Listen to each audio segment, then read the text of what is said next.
పరిశుద్ధులు మీరొక్కరే, మహోన్నతులు మీరొక్కరే,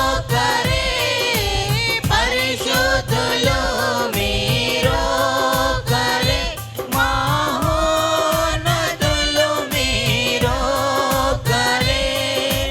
మహోన్నతులు మా యేసు ప్రభు, మహోన్నతులు మా యేసు ప్రభు, పితయైన సర్వేశ్వరుని మహిమలు పవిత్రాత్మతో నుండువారా,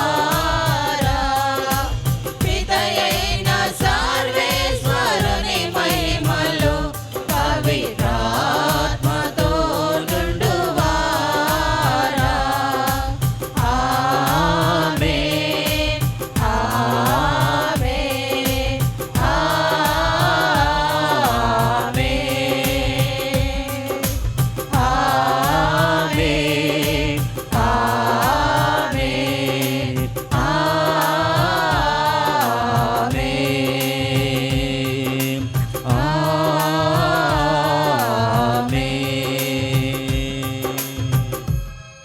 ప్రార్థించుదము. సర్వశక్తి గలవో నిత్య సర్వేశ్వర, మీరు విశ్వాసుల మనసులను ఏకైక లక్ష్యం మీద నిలుపుచున్నారు. కావున మీ ప్రజలు మీరు ఆజ్ఞాపించిన దాన్ని ప్రేమించినట్లును, మీరు వాగ్దానం చేసిన దాన్ని కాంక్షించినట్లును అనుగ్రహింపుము. స్థిరము కాని ఈ ప్రపంచములో ఉన్నను నిజమైన ఆనందము లభించు స్థలము పైననే హృదయము లగ్నము చేసుకొనున్నట్లు కరుణించుము. మీతోను పవిత్రాత్మతోను కలిసి యుగ యుగములు జీవించుచు పాలించు మా ప్రభుని మీ కుమారుని క్రీస్తు ద్వారా ఈ మనవి చేయుచున్నాము. ఆమేన్. వారు అన్ని జాతుల నుండి మీ స్వదేశీయులను నాకు కానుకగా కొని వద్దురు.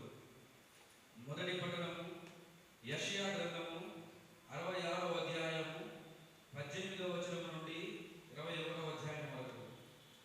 66వ అధ్యాయము 18వ వచనం నుండి 21వ వచనం వరకు. ప్రభువు ఇట్లా పలుకుచున్నాడు, వారి క్రియలు వారి తలంపులు నాకు తెలిసియే ఉన్నవి. అప్పుడు సమస్త జాతులను ఆయా భాషలు మాట్లాడు వారిని సమకూర్చెదరు. వారు వచ్చి నా మహిమను గాంచెదరు. కానీ నేను వారిలో కొందరిని మన్నింతును.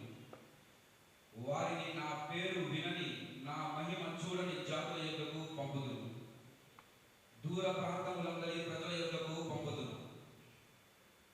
వారు తర్కీషు, పూతు, లూదు, తుబాలు, యావాను తావులకు పోయి అతడి జనులకు నా మహత్యమును ఎరిగింతురు. అన్ని జాతుల నుండి మీ స్వదేశీయులను నాకు కానుకగా కొనివద్దురు. ఇశ్రాయేలు పవిత్ర పాత్రలో దేవాలయమునకు ధాన్య బలిని కొనివచ్చినట్లే వారా ప్రజలను గుర్రములు, గాడిదలు, ఒంటెల మీద రథములలో, డోలికలలో కొనివచ్చి యెరూషలేమునందలి నా పవిత్ర పర్వతమున చేర్తురు. నేను వారిలో కొందరిని యాజకులుగా, లేవీయులుగా నియమితును. ఈ ప్రభువుని వాక్కు. ప్రత్యుత్తర గీతం. అందరూ మీరు ప్రపంచమంతటా తిరిగి సకల జాతి జనులకు సువార్తను బోధింపుడు. ఎల్ల జాతులారా ప్రభువును స్తుతింపుడు. ఎల్ల ప్రజలారా అతనిని కీర్తింపుడు. అందరూ మీరు ప్రపంచమంతటా తిరిగి సకల జాతి జనులకు సకల జాతి జనులకు సువార్తను సువార్తను బోధింపుడు. మన పట్ల ఆయనకు మిక్కుటమైన ప్రేమ కలదు. ఆయన విశ్వసనీయత ఎల్లకాలము ఉండును. మీరు ప్రభువుని స్తుతింపుడు. అందరూ మీరు ప్రపంచమంతటా తిరిగి సకల జాతి జనులకు సువార్తను బోధింపుడు. రాయబడిన లేఖ 12వ అధ్యాయము 5వ వచనం నుండి 7వ వచనం వరకు మరియు 11వ వచనం నుండి 13వ వచనం వరకు.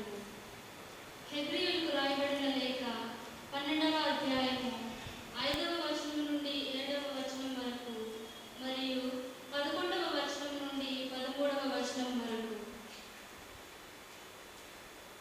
సహోదరులారా, పుత్రులుగా మీకు ఆయన చెప్పిన ఈ ప్రోత్సాహకరములకు మాటలను మరచితిరా? కుమారుడా, ప్రభువు నిన్ను శిక్షించినప్పుడు శ్రద్ధ వహింపుము.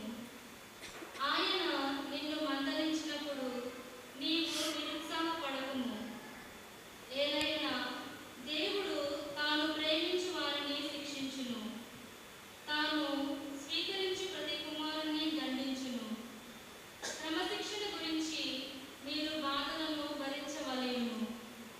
ఏలైనా దేవుడు మిమ్ము తన కుమారుడిగా భావించుచున్నాడు. తండ్రి శిక్షింపని కుమారుడు ఎవడు? మనము శిక్షించబడినప్పుడు మనకది దుఃఖకరముగానే తోచును, కానీ సంతోషకరము కాదు. కానీ తదనంతరము అట్టి దండనచే క్రమశిక్షణ పొందిన వారు నీతిమంతమైన జీవితమును బహుమానముగా పొందుదురు. కుంటుపడిన మీ చేతులను, పట్టు తప్పిన మీ మోకాళ్ళను దృఢముగా నిలబెట్టుడు. కుంటుపడిన కాలు శక్తి విలీనము కాకుండా స్వస్థత పొందుటకు రుజు మార్గములనే అనుసరింపుడు. ఇది ప్రభు వాక్కు. సర్వేశ్వరునికి వందనములు.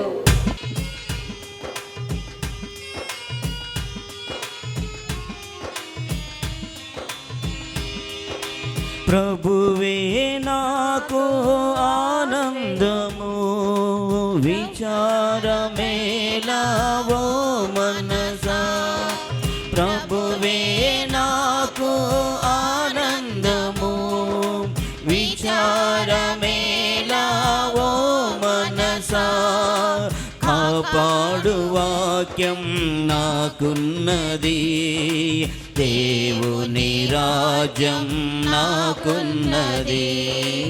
కాపాడు వాక్యం నాకున్నది, దేవుని రాజ్యం నాకున్నది. హల్లెలూయా, హల్లెలూయా, హల్లెలూయా, హల్లెలూయా, హల్లెలూయా, హల్లెలూయా, హల్లెలూయా. ప్రభువు మీతో ఉందురుగాక. నీ ఆత్మతోను ఉండురుగాక. లూకాసు గారు రాసిన సువిశేషములోని భాగము. ప్రభువా మీకు మహిమ కలుగునుగాక.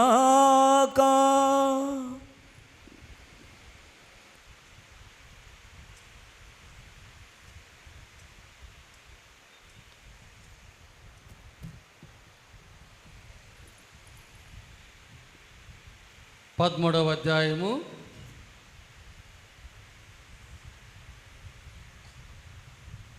22వ వచనం నుండి 30వ వచనం వరకు. యేసు వాడవాడలా పల్లెలా పర్యటించుచు బోధించుచు జెరూసలేము దిక్కుగా పోచుండగా రక్షణ పొందువారు కొలది మంది మాత్రమేనా అని ఒకడు ప్రభువును అడిగాను. అందుకు యేసు, ఇరుకైన మార్గమున ప్రవేశించుము, అనేకులు ఆ ద్వారమున ప్రవేశింప ప్రయత్నించెదరు, కానీ అది వారికి సాధ్యపడదు. గృహ యజమానుడు ద్వారము మూసివేయినప్పుడు మీరందరూ వెలుపల నిలుచుండి తలుపు తట్టుచు, అయ్యా తలుపు తీయుడు అని అందురు. మీరు ఎచ్చటి నుండి వచ్చితిరో నేను ఎరుగను అని అతడు సమాధానమిచ్చును. అప్పుడు మేము మీతో అన్న పానీయములు పుచ్చుకొంటిమి, మా వీధులలో మీరు బోధించుదిరి అని వారు ఆరంభింతురు. కానీ అతడు మీతో మీరు ఎచ్చటి నుండి వచ్చితిరో నాకు తెలియదు, దుష్టులారా నా నుండి తొలగిపొండు అని చెప్పును. అబ్రహాము, ఈసాకు, యాకోబుల ప్రవక్తలందరూ పరలోక రాజ్యమున ఉండుట చూచి మీరు మాత్రమే వెలుపలకు గెంటి వేయబడినప్పుడు మీరు ఏడ్చుచు పండ్లు కొరుకుకొందరు. తూర్పు పడమర నుండి ఉత్తర దక్షిణం నుండి ప్రజలు వచ్చి దైవ రాజ్యమున విందునకు కూర్చుందురు. కడపటి వారు మొదటి వారగుదురు, మొదటి వారు కడపటి వారగుదురు అని చెప్పాను. ఇది క్రీస్తు సుశేషము. క్రీస్తువా మీస్తు కలుగునుగాక. యేసుక్రీస్తులో ప్రియమైన సోదరి సోదరులారా, బిషప్ ఫుల్టన్ షీన్ అన్నటువంటి బిషప్ గారు తన ప్రసంగంలో ఇలా చెప్పారు. మనము మోక్షానికి పోయినప్పుడు 3 విషయాల గురించి ఆశ్చర్యపోతామట. మొట్టమొదటి ఏంటంటే, ఈ లోకములో మన దృష్టికి ఎవరు దుర్మార్గులు, పనికిరాని వారు అని మనం అనుకున్నామో అటువంటి వారు బహుశా అక్కడ ఉండొచ్చు. వారిని చూసి ఆశ్చర్యపోతామంట. రెండోది, ఈ లోకంలో మనం ఎవరైతే పుణ్యాత్ములు అని అనుకున్నామో వారు అక్కడ ఉండకపోవటం చూసి ఆశ్చర్యపోతామంట. మూడోది, మనం ఎట్ట చేరుకున్నాం మోక్షానికని మనల గురించి మనం ఆశ్చర్యపోతామట అని ఆ బిషప్ గారు చెప్తారు. శిష్యులు ప్రభుతో, రక్షణ పొందువారు కొలది మంది మాత్రమేనా అని అడిగారు. అది ఒక రకంలో చెప్పాలంటే కొలది మంది మాత్రమే. ఎట్లు అంటే, యెస్రా అనే ప్రవక్త గ్రంథం మనం చదివితే అక్కడ ప్రవక్త ఆ దేవదూతతో, ఉరియల్ అనే దేవదూతతో అడిగినప్పుడు ఆ దేవదూత అంటాడు, అడిగిన ప్రశ్నకి చక్కగా జవాబు చెప్పకుండా ఆయన రూపకంగా చెప్తాడు. ఏమంటాడు? ఈ లోకంలో మట్టి ఎంత ఉంది? అంతా మట్టేగా, కానీ అందులో ఇనుము ఎంత ఉంది? చాలా తక్కువ. అలాగే ఈ లోకంలో ఇనుము ఎంత ఉంది? చాలా ఉంది. కానీ వెండి ఎంత ఉంది? చాలా తక్కువ. అలాగే ఈ లోకంలో వెండి ఎంత ఉంది? చాలా ఉంది. కానీ బంగారం ఎంత? చాలా తక్కువ. అలాగే అని అంటాడు. అది మాత్రం నిజం. పేతురు రాసిన మొదటి లేఖ 1వ అధ్యాయం 7వ వచనములో, మీ విశ్వాసము బంగారును నిప్పులో వేసి పుటము వేసినట్టు పరీక్షించడే తప్ప అది నిలవజాలదంటాడు. కాబట్టి మన విశ్వాసాన్ని దేవుడు పరీక్షిస్తాడు. ఆ పరీక్షే ఇరుకైన మార్గంగా ఉండేది. ఈరోజు మన ధ్యానములో మనం చూసేది ఇరుకైన మార్గమున ప్రవేశింపుడు అని ప్రభు అన్నారు. ఇరుకైన మార్గం అంటే ఏంది? ఇప్పుడు మన గుడికి సింహద్వారం పెద్ద వాకిలి విశాలంగా ఉంది. ఎందువల్ల? ఒకేసారి 2-3 లోపలికి రావచ్చు. అదే సందర్భంలో పక్కన ఉండేటువంటి 2 తలుపులు దాంట్లో సగం సైజు, 1-2 పోవచ్చు. దానికంటే ఇంకా చిన్నది ఉందనుకోండి, అదే ఇరుకైన మార్గం. విశాలంగా ఉండే మార్గం ఒకటి, ఇరుకైన మార్గం ఒకటి. ఎందువల్ల ప్రభు ఇరుకైన మార్గం అనే మాట వాడారు అంటే, ఆ రోజుల్లో మామూలుగా పట్టణాలు చుట్టూ కోట గోడలు ఉండేవి. పగవారు పట్టణంలో ప్రవేశించకుండానట్లు 15 అడుగులు ఎత్తు, ఇంకా ఎత్తుగా విశాలమైన గోడలు కట్టేవారు. ఈ గోడలకి ఎక్కడైతే వీధులు ముఖద్వారంగా ఉన్నాయో ఆ చోట పెద్ద గేట్లు పెట్టేవాడు. మళ్ళీ ఈ గేట్లు కూడా చాలా పెద్దవి. ఇవి కాకుండా అదే గోడలో కొన్ని చోట్ల అక్కడక్కడ చిన్న చిన్న ద్వారాలు ఉండేవి. ఒకసారి లోపల పోవచ్చు. అలా పోయేటప్పుడు అటు ఇటు తగలకుండా నిదానంగా బయటికి వెళ్ళాలన్నట్టు. దాన్ని ఇరుకైన మార్గం అని అంటారు. అదే సందర్భంలో మత్తయి సువార్త 19, 23, 25 చదివితే ప్రభు సూది బెజ్జం గురించి చెప్తారు. ఈ సూది బెజ్జం అనేది ఏంటి అంటే, ఈ పెద్ద గేట్లలో ఒక చిన్న గేట్ ఉంటుంది అన్నమాట. అంటే ఆ పెద్ద గేటు తలుపులోనే ఒక చిన్న ద్వారంగా ఉండేది. మామూలుగా పగలంతా పెద్ద గేటు తెరిచిపెట్టినా సాయంత్రం అయ్యేటప్పుడు ఈ పెద్ద గేట్లన్నీ కూడా వాకిళ్ళని మూసేస్తారు. అప్పుడు వ్యాపారులు కొంతమంది ఒంటెల్లో వారు దూర ప్రదేశం నుంచి వచ్చి వారు లోపలికి రావాలన్నప్పుడు ఈ చిన్న గేట్లో లోపలికి వస్తారు. దాన్నే సూది బెజ్జం అని అంటారు. ప్రభు ఏమన్నారు? ధనవంతుడు మోక్షరాజ్యంలో ప్రవేశించడం కంటే ఈ సూది బెజ్జంలో ఒంటె దూరిపోవటం సులభమన్నారు. ఎందువల్ల? మామూలుగా మనుషులు దూరి రావచ్చు, కానీ ఒంటె అనేది దానికి ఉన్నటువంటి సైజు ఎటువంటిది, ఆ వంపు సంపులతో అది లోపలికి దూరి రావటం అంటే చాలా కష్టం. అలా లాగాలంటే అటు ఇటు కష్టపడి దాన్ని లోపలికి లాక్కొని రావాలి. అది అందువల్ల వీలైనంత వరకు వాటిని బయటే వదులుతారు. దాన్నే సూది బెజ్జం అంటారు. అక్కడ ప్రభు చెప్పనొచ్చే వాక్యం ఏంది? ఆ ధనవంతుని యొక్క మనసు తన ధనం మీద, ఆస్తిపాస్తుల మీద అతుక్కొని ఉంటుంది కాబట్టి, వాడి హృదయం ఆ ధనం ఉండే చోట ఉంటుంది కాబట్టి మోక్షరాజ్యం చేరుకోవడానికి వాడు ఇష్టపడడు అని అర్థం. అందుకే ఇచ్చట సూది బెజ్జం అనే మాట వాడారు ప్రభు. ఇది కూడా ఒక రకంలో ఇరుకైన మార్గమే. ఇది కాకుండా మూడోది మత్తయి సువార్త 7, 13, 14లో ప్రభువు ఇరుకైన ద్వారమున ప్రవేశింపుడు, ఏలయనగా విశాలమైన ద్వారము సులభంగా ఉన్నను మార్గము వినాశనముకు చేర్చును. ఇక్కడ ప్రభు 2 ద్వారాల గురించి చెప్పుచున్నాడు. ఇరుకైన మార్గం ఒకటి, ఇంకొకటి విశాలమైన మార్గం. విశాలమైన మార్గం అంటే ఈజీగా వెళ్ళొచ్చు, ఎటువంటి కష్టం లేదు, ఎటువంటి బాధ లేదు. ఇరుకైన మార్గంలో పోవాలంటే కష్టపడి పోవాలి. విశాలమైన మార్గంలో పోవాలంటే సులభముగా వెళ్ళొచ్చు. కానీ ఆ విశాలమైన మార్గం అది వినాశనానికి దారితీస్తుంది. అప్పుడు ప్రభు మనకు చెప్పనొచ్చేదేంటి?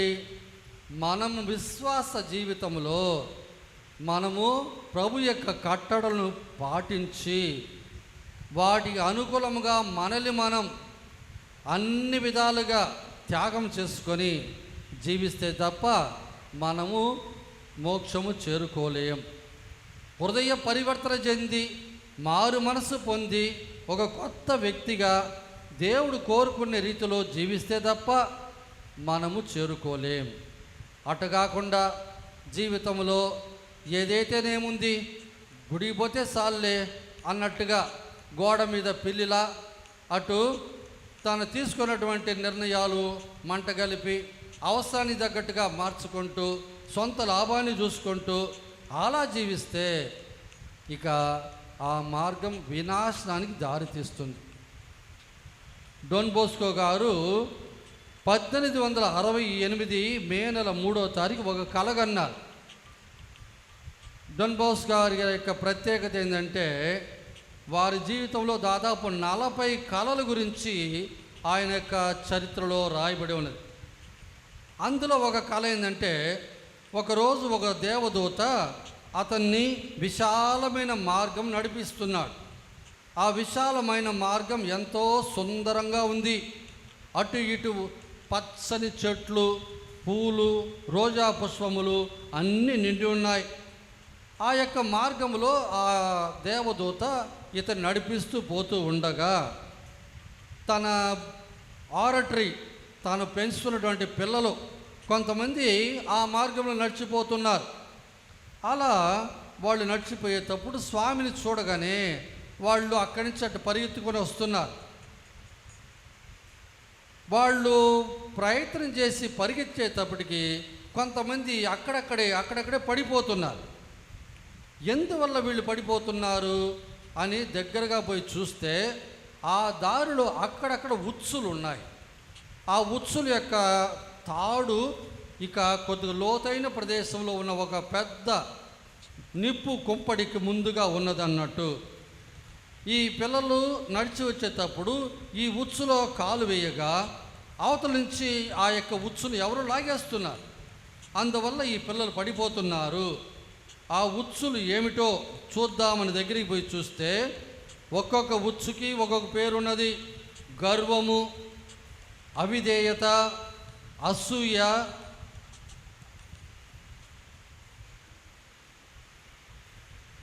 పరిశుద్ధం లేనితనము, దొంగతనము, భోజన ప్రియము, కోపము, సోమరితనమని రకరకాలైనటువంటి దుర్మార్గాలు, దుష్ట గుణాలు ఇవన్నీ కూడా ఆ ఉచ్చుల్లో ఉన్నాయన్నట్టు.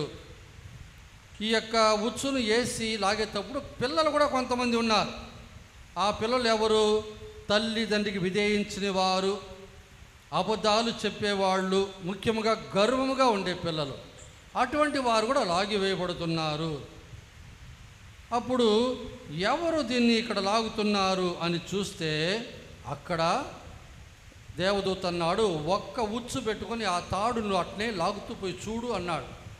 ఈయన ఒక్క తాడు తీసుకొని అట్టనే పోతే ఆ పెద్ద ద్వారము, ఆ ద్వారం వెనక పెద్ద నిప్పు కుంపడి, అందులో సైతాను ఈ తాళ్ళన్నిటి కూడా తన గోర్లకి వేళ్ళకి పెట్టుకొని ఒక్కొక్కరిని అటు ఇటు లాగేస్తుంది లోపలికి. మరి వీరికి ఈ విమోచనం నుంచి తప్పించుకునే మార్గమే లేదా అని ఆలోచిస్తే అక్కడ ఈ మార్గములో కొన్ని కత్తిరులు ఉన్నాయి. ఆ కత్తిరులు చూశాడు. ఒక్కొక్క కత్తిరి మీద ఒక్కొక్క మాట రాయబడి ఉన్నది. ఈ కత్తిరులతో వాళ్ళు తప్పించుకోవచ్చు దాన్ని చక్కగా ఉపయోగిస్తే. కాబట్టి అక్కడ ఏముంది అని చూస్తే ఒక్కొక్క కత్తిరికి ఒకటి ఏంటది? తరచుగా దివ్య బలి పూజలో పాల్గొనటం, దివ్య సర్పసాదంలో కొనటం, పవిత్ర గ్రంథం మీద ధ్యానం చేయటం, మరియమాత భక్తి కలిగి ఉండటం, పాప సంకనం చేయటం అని రకరకాలుగా రాసి ఉన్నాయి. అంటే ఈ సైతాను ఈ ఉచ్చులతో ఆ పిల్లలు లాగేటప్పుడు వాళ్ళు కనుక ఈ కత్తిరి కనుక ఉపయోగించి దాన్ని కనుక వాళ్ళు కత్తిరించుకుంటే ఇక విమోచనం కలుగుతుంది అని సూచించారు. అప్పుడు స్వామి దగ్గరికి వెళ్ళి ఆ పిల్లల కాళ్ళకు తగులుకున్నటువంటి ఆ తాడు పెట్టి లాగుతుంటే అది రావటం లేదు. అవతల నుంచి ఏం చెప్తుంది? ఈయనకి అన్ని విధాలుగా దేవుడు సహాయం చేశారు, హెచ్చరికలు చేశాడు, కానీ ఈడు దాన్ని ఉపయోగించుకోలేదు, కాబట్టి ఈడు నాకు చెందినవాడు అని ఆ సైతాను ఒక్కొక్క అబ్బాయిని లోపలికి లాగేసుకుంటుంది. యేసుక్రీస్తులో ప్రేమన సోదరి సోదరుల, ఇక లోక జీవితం అటువంటిదే. సైతాను ఉచ్చులు మనల్ని కాళ్ళకు కట్టబడి లాగివేయబడటం. 1981లో జూన్ మాసం 24వ తారీఖు యూగోస్లావియా అనే ఇంతకుముందు ఉన్న దేశం, దాంట్లోంచి తయారైన దేశాలు బోస్నియా, హెర్జగోవినియా అన్నటువంటి 2 దేశాల మధ్య ఉన్న ఒక బార్డర్లో మెడ్జగోరి అనే ఒక ఊరు ఉన్నది, కొండ ప్రదేశం. అచ్చట మరియ తల్లి 6 మంది పిల్లలకి, అంటే యువకులకు యువతిగా ఉన్నటువంటి వారికి 6 మందికి దర్శనమిచ్చారు. ఆ దర్శనములో మరియ తల్లి వాళ్ళకి ఏం చెప్పారంటే, ఆ రోజు గొలయాతు ఇశ్రాయేలు ప్రజల మీద విరుచుకొని పడినప్పుడు ఆ గొలయాతును ఓడించడానికి దావీదు వాగులో 5 రాళ్ళు ఏరుకున్నాడు. ఆ రాళ్లతో ఒడిసెల్లో పెట్టి కొట్టినప్పుడు ఆ గొలయాతు అక్కడే కింద కూలిపోయాడు. అలాగే గొలయాతు అనేటువంటి సైతాను వద్ద నుండి మనం తప్పించుకోవాలంటే మనకు 5 రాళ్ళు మరి తల్లి సూచిస్తున్నారు. ఆ 5 రాళ్ళు ఏంటంటే ఒకటి ప్రార్థన, రెండోది పరిశుద్ధ గ్రంథం చదువుట, మూడోది ఉపవాసం ఉండుట, నాలుగోది తరచూ పాప సహితం చేయుట, ఐదోది దివ్య బలి పూజ. ఈ 5 రాళ్లను మనం ఉపయోగించి మనము మోక్షం చేరుకోవాలి. ఇక్కడ ప్రభు చెప్పనొచ్చేది ఏంటంటే ఇరుకైన మార్గం గురించి చెప్పేటప్పుడు ఎవరైతే ఈ తిరుసభకు చెందినటువంటి బిడ్డలు ప్రభువును తెలుసుకున్న వాళ్ళు తమ జీవితాన్ని పరిపూర్తిగా దేవునికి ఇవ్వరో అటువంటి వాళ్ళు కేవలం ఆదివారం పూజకు మాత్రమే చాలు, ప్రార్థన చేసుకుంటే చాలు అని అనుకునేవాళ్ళు ఇక వాళ్ళ యొక్క జీవితంలో ప్రభుకు సాక్షిగా నిలవకుండా, సత్యానికి న్యాయానికి వినయముతో కూడినటువంటి విధేయతకు సాక్షులుగా ఉండకుండా, అవసరాన్ని బట్టి అనుకూలాన్ని బట్టి చిన్న చిన్న లాభాల కోసం తమ క్రైస్తవ విలువలను మంట కలిపి నీళ్లుగార్చి జీవించేవాళ్ళు ఇక పతనమైపోతారు. వాళ్ళు చేరుకోలేరు. అనేకులు ఈ ఇరుకైన మార్గంలో ప్రయత్నిస్తారు, కానీ అది వారికి వీలు కాదు అన్నారు. అదే సందర్భంలో చాలామంది ఈ ఇరుకైన మార్గం కష్టంగా ఉందని వాళ్ళందరూ కూడా విశాలమైన మార్గం ఎన్నుకుంటారు. ఆ విశాలమైన మార్గం వినాశనానికి దారి తీస్తుంది.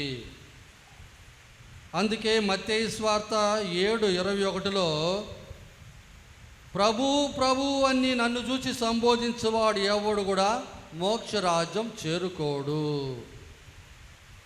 అంటే మన విశ్వాస జీవితం కేవలం పేరు కోసం మాత్రమే. క్రైస్తవులా అంటే క్రైస్తవులు, గుడికి వస్తున్నారా, వస్తున్నారు, అంతే తప్ప నిజమైనటువంటి ఒక సత్యపూరితమైనటువంటి మారు మనసు కలిగిన జీవితం లేదు. అవసరాన్ని బట్టి తమ యొక్క జీవితాన్ని మలుచుకోవటం, ఎక్కడైతే చిన్న లాభం ఉంటుందో దానికోసం ప్రభుని వదిలేయటం. మత్తయి సువార్త 25:12 మనం చదివితే అప్పుడు ఆ 10 మంది కన్యకులు ఆలస్యంగా వచ్చిన వాళ్ళు ఏమన్నారు? ప్రభు ప్రభు మాకు తలుపు తీయుడు. ప్రభు ఏమన్నారు? నేను నిజముగా చెప్పుచున్నాను, మీరెవరో నాకు తెలియదు. అదే సందర్భంలో మన జీవిత కాలంలో ప్రభు మన తలుపు తట్టుతున్నారు. అది చనిపోయిన తర్వాత, ఇది జీవించేటప్పుడే. అదేంటది? దర్శన గ్రంథంలో 3:20లో మనం ఇలా చదువుతున్నాం, వినుము, నేను ద్వారం వద్ద నిలిచి తలుపు తట్టుచున్నాను, ఎవరైనను నా స్వరమును విని తలుపు తెరిచిన ఎడల నేను లోనికి వత్తును, వానితో భుజింతును, అతడు నాతో భుజించును. ప్రభు యొక్క ఆసన్నము మన హృదయ తలుపును తట్టి ఆయన మనల్ని పిలుస్తున్నాడు. మనం వినుచున్న ప్రసంగాలు, దైవ వాక్కు ద్వారా మనకు వినబడే హెచ్చరికలు, ఇవన్నీ కూడా ప్రభు తలుపు తట్టినట్టే. కానీ దాన్ని పెడచెవిన పెడితే ఇక ఆయన వెళ్ళిపోతాడు, ఆ సందర్భం పోతుంది. తర్వాత మనం వెళ్ళి అక్కడ ప్రభు ముందు నిలబడి తలుపు తట్టినప్పుడు ప్రభు తలుపు తెరవరు. ఈ ఇరుకైన మార్గం, ప్రభు చెప్పిన మార్గం నిజముగా ఒక వ్యక్తి తన చనిపోయిన తర్వాత తాను దర్శనంలో కనుక్కున్నాడు. 2010వ సంవత్సరం అక్టోబర్ 26 తారీఖు సంతోష్ ఆచార్జీ అనేటువంటి ఒక హిందూ ఆయన మన ఇండియా దేశం నుంచే. వాళ్ళ యొక్క తల్లిదండ్రులు సాంస్క్రిట్ కాలరు, తండ్రి బ్రాహ్మణ్ కుటుంబానికి చెందిన వాళ్ళు. ఆయన ఇంజనీరింగ్ చేసి జర్మనీ, కెనడా, బ్రెజిల్ మరి అమెరికా అనే దేశాల్లో తన పని చేశాడు తన కంపెనీ తరపున. లోకమంతా తిరిగాడు, ఎంతో సంపాదించాడు. చివరికి ఒక రోజున గుండె నొప్పి ఐసీయూలో అడ్మిట్ చేశారు. అక్కడ పోతే అక్కడ డాక్టర్ అన్నాడు, గాల్ బ్లాడర్స్ స్టోన్ రప్చర్ అయిపోయింది, పంక్రియాస్ గ్లాండ్ ఇక పనికి రాదు, లోపల బ్లీడింగ్ అవుతుంది. ఇక డాక్టర్లు చేతులు ఎత్తేసారు, మా వల్ల కాదు, మీరు ప్రార్థన చేస్తే తప్ప అన్నట్టు. కానీ ఈయన కళ్ళు మూసుకొని ఉన్నాడు, స్పృహలో లేడు, కానీ చెవులు బాగా పనిచేస్తున్నాయి. అప్పుడు డాక్టర్లు నర్సులు అంటున్నారు, ఇంకా లాభం లేదు, ఇంకా ఆయన వెళ్ళిపోతున్నాడు. అప్పుడు ఒక నర్సు కోడ్ బ్లూ అని ఇంకొక డాక్టర్కి చెప్తుంది. కోడ్ బ్లూ అంటే ఇంకా అయిపోయింది కేసు, ఇంకా పనికిరాడు అన్నట్టు, అందువల్ల తొందరగా బయటిరండి, లాస్ట్ ఛాన్సు అన్నట్టు ఒక కోడ్ లాంగ్వేజ్ అనమాట అది. చివరికి ఆయన చనిపోయాడు.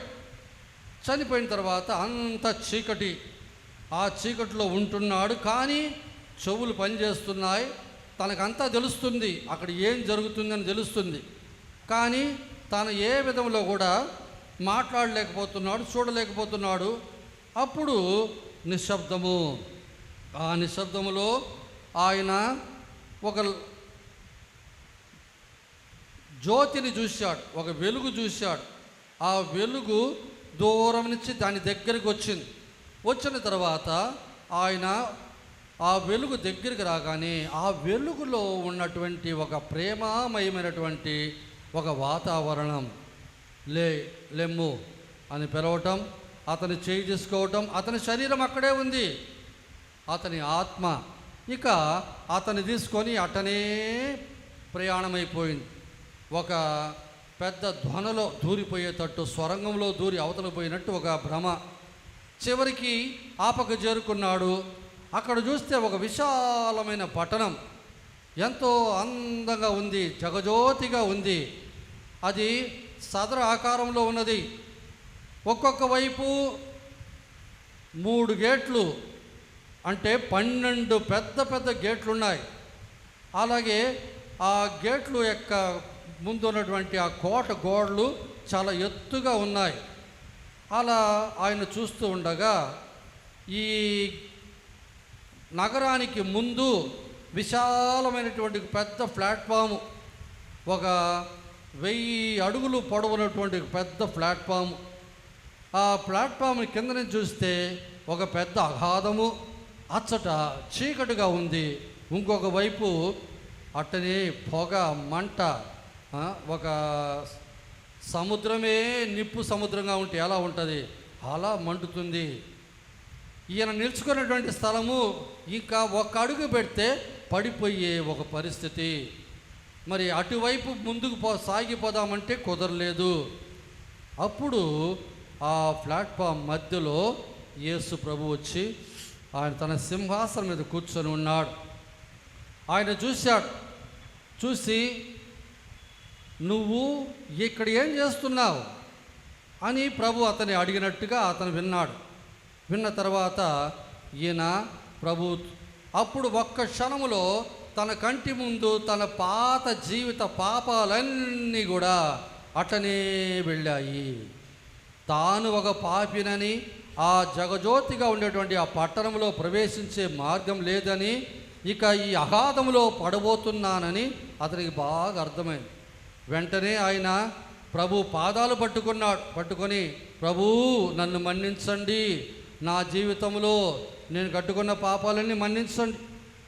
అప్పుడు ఆయనకి ఇదేంటిది, నేను ఒక హిందువుగా నా యొక్క జీవితంలో, నా మతంలో రకరకాలైనటువంటి విషయాలు మాకు బోధిస్తుంది మా మతం, అటువంటిది ఇక్కడ ఏమీ లేదే, ప్రభువే ఉన్నారు అన్న ఒక తలంపు కూడా వచ్చింది. అప్పుడు ప్రభు మాట్లాడారు. ఆ మాటల్లో ఎంతో ప్రేమ, కనికరము. ఆయన మాట్లాడుతుంటే, ఆయన దివ్య ముఖం చూస్తుంటేనే ఒక సంతోషమైనటువంటి ఒక మనస్సు అతనికి కలిగింది.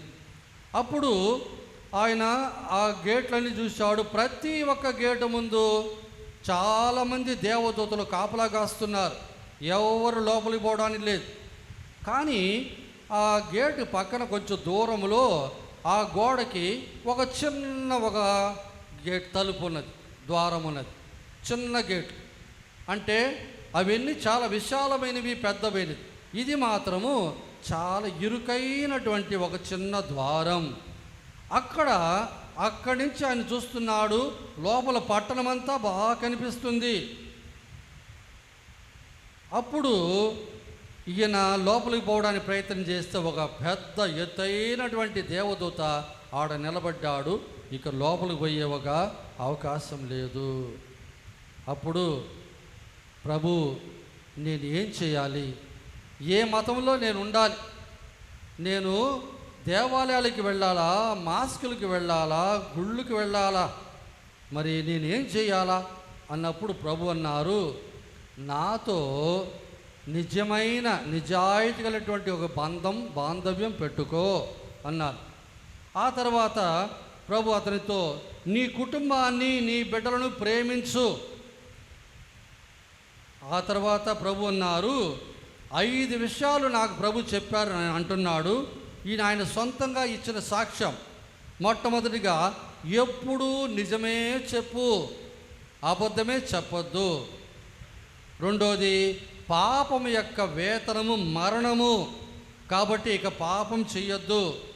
మూడోది, నిన్ను నీవు పూర్తిగా నాకు సమర్పించుకో. నాలుగోది, నాతో నడువు. ఐదోది, పేదల పట్ల ఉదార స్వభావం కలిగి ఉండు, కనికరం కలిగి ఉండు అన్నారు. అలాగే ప్రభువా అన్నాడు. ఇక వెళ్ళు అన్నారు ప్రభు. చనిపోయాడని వాళ్ళు చెప్పినటువంటి ఆ వ్యక్తి, అతనిలో మళ్ళా జీవం రాగా, కదలిక రాగా, అతన్ని ఇక డాక్టర్లు మరి ఆపరేషన్ చేసి ఆరోగ్యవంతుడిగా బయటికి పంపాడు. 1 నెల తర్వాత ఆయన బయటకు వచ్చాడు. మనిషి పూర్తిగా మారిపోయాడు. నేను సంపాదించింది ఏది కూడా నాతో రాలేదు, ఒక వెంట్రుక కూడా నాతో రాదు, ఇదంతా కూడా దేవుడిచ్చినదే. కాబట్టి దేవునకు ఈ లోకంలో ఉన్న బిడ్డలకే నేను ఇవ్వాలి అనుకున్నాడు. అంతవరకు అతనికి అతని కుటుంబం మధ్య ఎట్లుందో మనకు తెలియదు. ఆయన తన కుటుంబాన్ని, తన బిడ్డలను బాగా ప్రేమతో చూశాడు.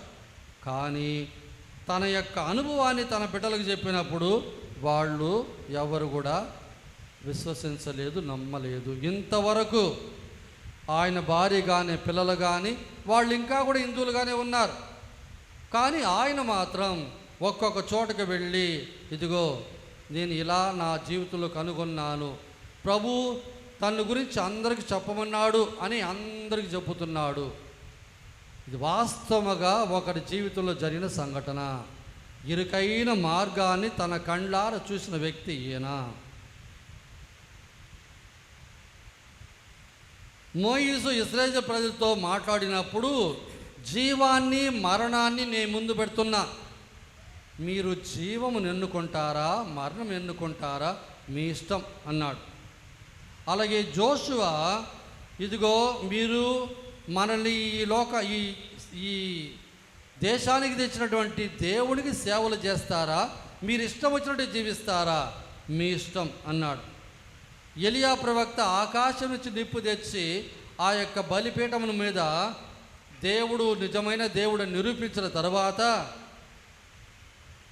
ఇక మీరు దేవుణ్ణి వెంబడిస్తారా, అన్య దేవత కొలుస్తారా, మీ ఇష్టమన్నారు. ఈరోజు ప్రభు మనకు చెప్పేది కూడా అదే.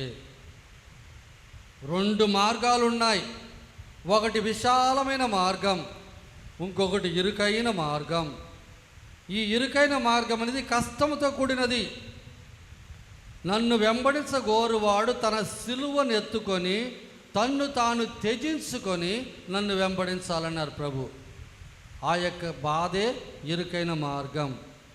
రోమియోలకు రాయబడిన లేఖ 8వ అధ్యాయం 18వ వచనములో, ఇప్పుడు మనము పడుచున్న కష్టములు మనకు ప్రత్యక్షము చేయబడనున్న మహిమతో ఎంత మాత్రము పోల్చదగినవి కాదు. ఈ లోక కష్టాలన్నీ కూడా మనం పొందబోయేటువంటి మహిమతో పోల్చి చూస్తే ఇది సింప్లీ నథింగ్. అన్నట్టు. యాకోబు లేక 1వ అధ్యాయం 12వ వచనములో శోధనకు గురి అయినను విశ్వాసము కోల్పోని వ్యక్తి ధన్యుడు, ఏలైనా పరీక్ష యందు అతడు ఉద్దీకరణ అగుడతో అతనికి జీవ కిరీటము ప్రసాదించబడును, అది తనను ప్రేమించు వారికి దేవుడు వాగ్దానం చేర్చే బహుమానము అంటారు. కాబట్టి మన ఇకలోక జీవితం అనేది కష్టముతో కూడింది. ఎట్ట కష్టం? మనల్ని మనం త్యజించుకున్నప్పుడు మనం అనుభవించే బాధ. ఈ లోక వాసులను తిరుసభలో 3 భాగాలున్నాయి.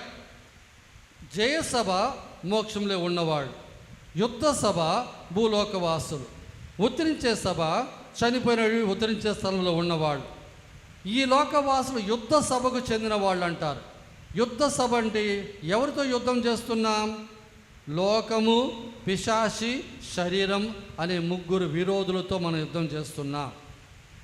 మొట్టమొదటిగా లోకం అంటే ఏంది? లోకములో ఉండే పలు విధాలైన ప్రజలు, మన కుటుంబస్తులు, మన బంధుమిత్రాదులు, మనం జీవించే స్థలంలో ఉన్నటువంటి వాళ్ళు అందరూ కూడా. రెండోది, ఈ లోకం మనకు ప్రసాదించే సకల విధాలైనటువంటి సుఖ సంపదలు. ఇవన్నీ కూడా మనల్ని దేవుని మీద మన మనసు కేంద్రీకరింపలేక భూలోకం మీద మనల్ని మనసు కేంద్రీకరింప చేస్తుంది. అదే శోధన. ఇక రెండవది శరీరము. మన శరీరం అనేది పంచేంద్రియములతో పనిచేస్తుంది. ఈ పంచేంద్రియములు తమ శరీరాన్ని సుఖపెట్టాలనే కోరుకుంటాయే తప్ప దేవుని చేరుకోవాలని కోరుకోవు. శరీరానికి ఆత్మానికి ఎప్పుడు కూడా పెద్ద విరోధం. శరీరం కోరుకునేది ఆత్మ కోరుకునేది దానికి విరోధముగా ఉంటుంది. ఉపవాసం ఉండాలన్నా ఉండలేరు, మేల్కొని ప్రార్థన చేయాలన్నా చేయలేము, దాన ధర్మ క్రియలు చేయాలన్నా మనసు రాదు. ఇవన్నీ కూడా శరీరంతో కూడినవే. వీటినన్నిటినీ అంగీకరించుకొని ఒప్పుకొని మనల్ని త్యాగం చేసుకుంటే అదే ఇరుకైన మార్గం. ఆ 3 యువకులు నిప్పులో వేయబడినప్పుడు ఆ నిప్పు వారిని కాల్చేసి ఉన్న దానికి వాళ్ళు ఒప్పుకునేదానికి సిద్ధముగా ఉన్నారు. కానీ దేవుడు వారిని కాపాడాడు. దానియేలును సింహపు గుహలో వేసినప్పుడు దేవుని ఇష్టం అన్నట్టుగా అతడు దాన్ని అంగీకరించాడు, కానీ దేవుడు కాపాడాడు. అలాగే పాత క్రైస్తవులు ఆది కాలంలో సింహాలకి పులులకి వాళ్ళు ఎరగా వేయబడ్డారు. కాబట్టి శరీరముతో వచ్చే కష్టాలు ఇలాంటివి. ఇక మూడోది పిశాచి. పిశాచి అనేది ఒక ఆత్మ, అది శరీరం కాదు.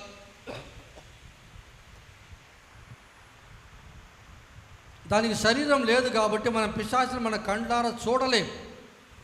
అది గాలిలాగా, కానీ దానికి ఖచ్చితంగా ఉంటుంది.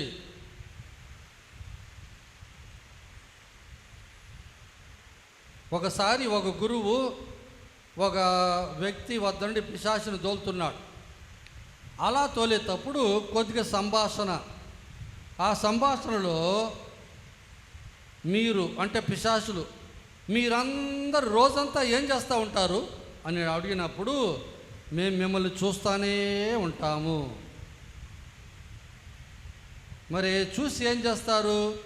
అప్పుడప్పుడు మీ మనసులో ఒక ప్రేరేపణ కలిగించి ఒక పాపం చేయడానికి ఆకర్షణీయంగా ఉండేటట్టు ఆ సందర్భాన్ని కలగజేస్తాం.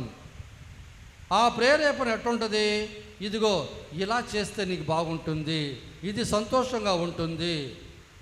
10 ఆజ్ఞలు తప్పించడానికి, 7 మూల పాపాలు చేయడానికి సాతాను ఇకలోక సుఖ సంపదలు అనుభవించడానికి ప్రేరేపణ కలుగజేస్తూనే ఉంటుంది.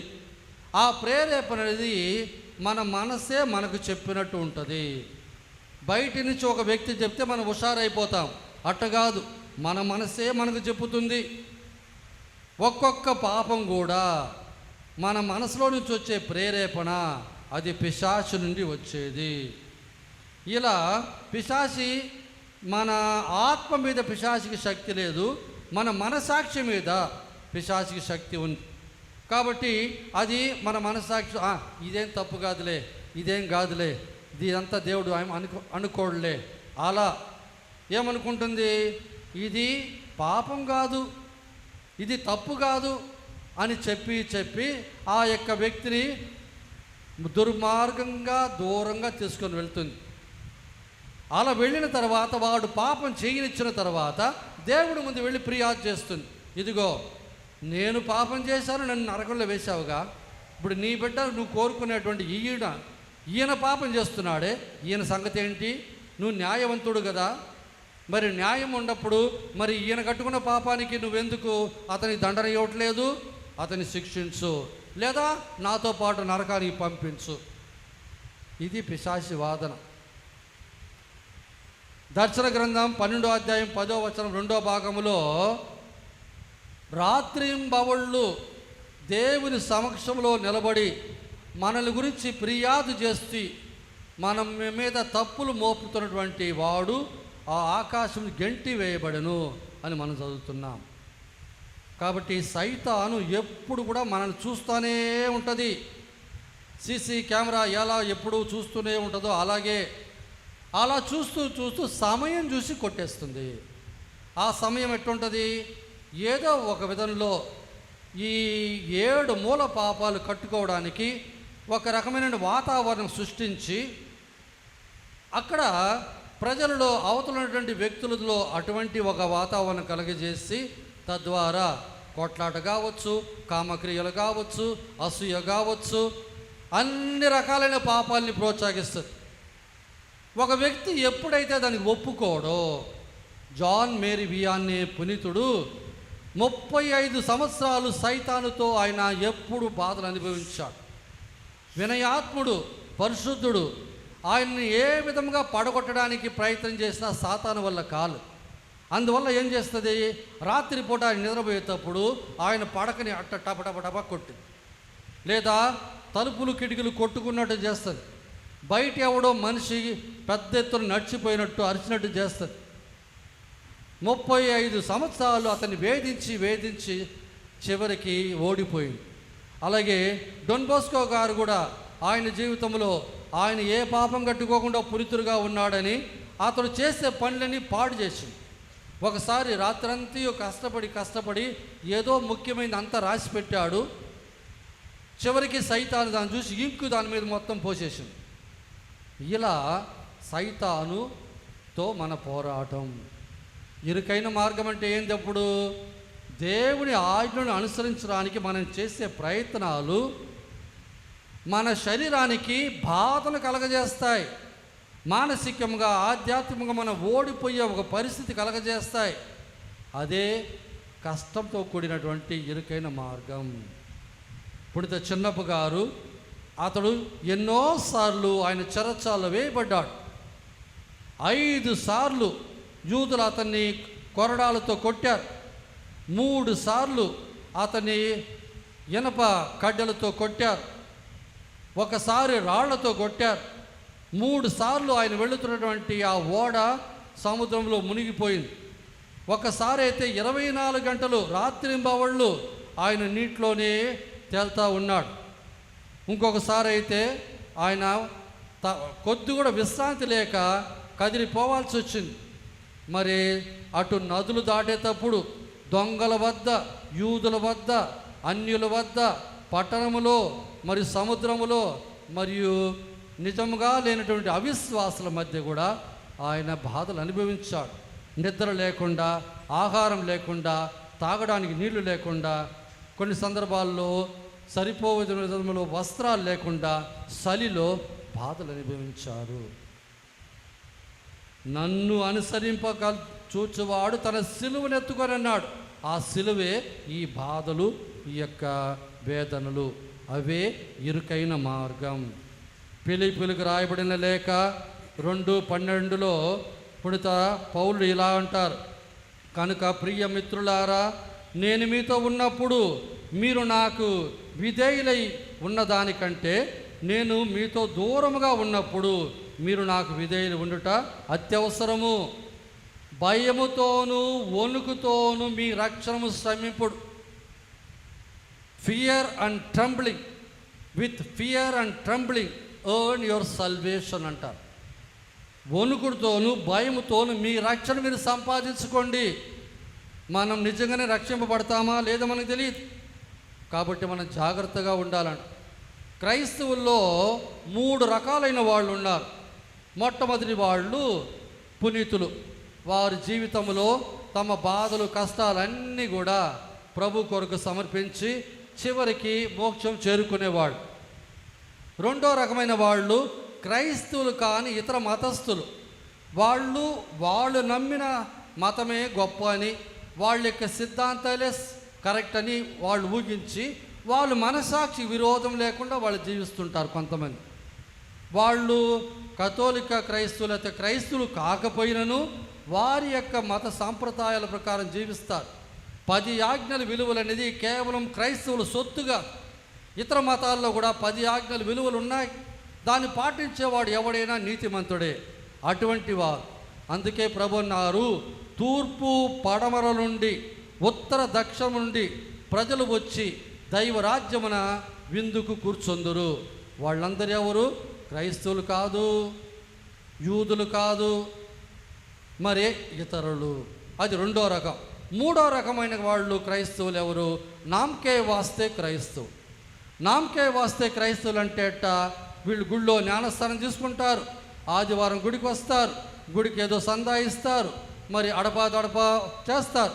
అన్నిటిలో అటు ఇటు తైతక్కలాడినట్టు గోడ మీద పిల్లిలాగా అవసరమైతే ఎటు దూకుతారు, అవసరమైతే అటు దూకుతారు. కష్టాలు వచ్చినప్పుడు ప్రభుకు టాటా బై బై, బాధలు వచ్చినప్పుడు ఇంకా ముందు కనిపించరు.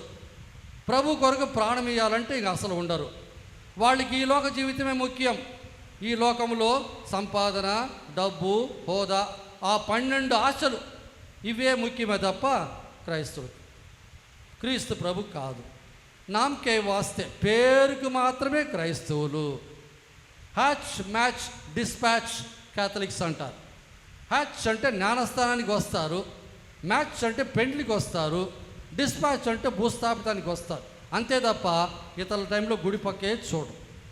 అవసరాలు ఉన్నాయా, మరి అంతా కావాలా, గుడి కావాలా, అవసరం తీరిందా, ఇక ఏదో అటు పోయి ఆ గుడి ముందు అటు కూర్చొని ఒక సెలవు వేసుకొని రావడం. అటువంటి వారు విశాలమైన మార్గంలో వెళ్ళి వినాశనం చేరుకుంటారు. అందుకే ప్రభు అన్నారు, అయ్యా తలుపు తీయుడు అని అందరూ, మీరు ఎచ్చడి నుండి వచ్చితురో నేను ఎరుగను అని అతడు సమాధానమిచ్చును. అప్పుడు మేము మీతో అన్న పానీయములు పుచ్చుకుంటేమి, మా వీధులలో మీరు బోధించుతిరి అని మీరు చెప్పను ఆరంభింతురు. కానీ అతడు మీరు ఎచ్చడి నుండి వచ్చితురో నాకు తెలియదు, దుష్టులారా నా నుండి తొలగిపోండు అని చెప్పును. ప్రభువా మీకు తెలియదా, మేము ఒంగోలు విచారణే కదా, ప్రతి ఆదివారం పూజకు వచ్చాం కదా, ఏదో సగం పూజకో పావు పూజకో వచ్చాంగా, మేము పండగలకు వచ్చాం కదా, ఇవన్నీ అక్కడ చెప్తే ఏం పనికిరావు అన్నట్టు లెక్క. క్రైస్తవ జీవితం పూర్తిగా ప్రభుకు అంకితమైనటువంటి జీవితంగా ఉంటే తప్ప మనము మోక్షం చేరుకోలేము. మొన్న ఆగస్టు నెలలో మీకు అక్కడ 2 సిస్టర్లు, సిస్టర్ ప్రీతి మేరీ, సిస్టర్ వందన ఫ్రాన్సిస్ అనేవాళ్ళు 50 వయసుకి పైన కలిగి ఉన్నవాళ్ళు, ఇంకొక ఆయన సుకుమాన్ మాంధవి అన్నటువంటి ఒక ఆయనతో 3 స్త్రీలను తమ కాన్వెంట్లో పని చేయడానికి తీసుకుపోతున్నారు. అంటే ఈ 3 రాబోతున్నారు ట్రైన్లో. 2 సిస్టర్లు వాళ్ళ యొక్క అంగీలు వేసుకొని ఆడ రైల్వే స్టేషన్లో కూర్చొని ఉన్నారు. వాళ్ళు అలా ఉండేటప్పుడు ఆడున్నటువంటి పోలీసు వాళ్ళు వచ్చి వారిని అరెస్ట్ చేశారు. కారణం ఏంటి? ఇదిగో వీళ్ళు క్రైస్తవుల్ని తీసుకుపోయి బలవంతంగా వారిని తమ మతంలో చేర్చుకుంటున్నారు అని. ఆ వచ్చినటువంటి వారి పిల్లలేం కాదు, అందరూ అడల్ట్స్, 18 వయసు పైబడిన వాళ్ళు వెళ్ళేది పని కోసం, సిస్టర్ దగ్గర పని చేయడానికి కోసం. వాళ్ళకి బలవంతంగా ఎవరు తీసుకుపోలేదు, వాళ్ళ అమ్మా నాన్న అనుమతి ఇచ్చి వాళ్ళు పంపుతున్నారు. ఈ ఛత్తీస్గఢ్ ప్రదేశంలో నారాయణపూర్ డిస్టిక్లో జరిగింది. చివరికి వాళ్ళని తీసుకుపోయి జూలై నెల 25వ తారీఖు వారిని జైల్లో వేశారు. 8-9 రోజులు జైల్లో ఉన్నారు. ఇంతలో ఇండియా మొత్తం కూడా అందరూ కూడా లేచారు. అటు పార్లమెంట్లో కానీ కేరళ ఉన్నటువంటి సభలో కానీ అందరూ కూడా దీని గురించి ప్రతిఘటన చేయనప్పుడు తర్వాత వాళ్ళని వదిలేస్తారు. వాళ్ళు చేసిన తప్పేంది? వాళ్ళు మామూలు డ్రెస్లో ఉంటే ఎవరు పట్టించుకునేవాళ్ళు కాదు. అమ్మగారు డ్రెస్లో ఉన్నారు కదా క్రైస్తవులు, కాబట్టి ఎట్లయినా వీళ్ళ మీద నింద మోపాలా. అది లోకం.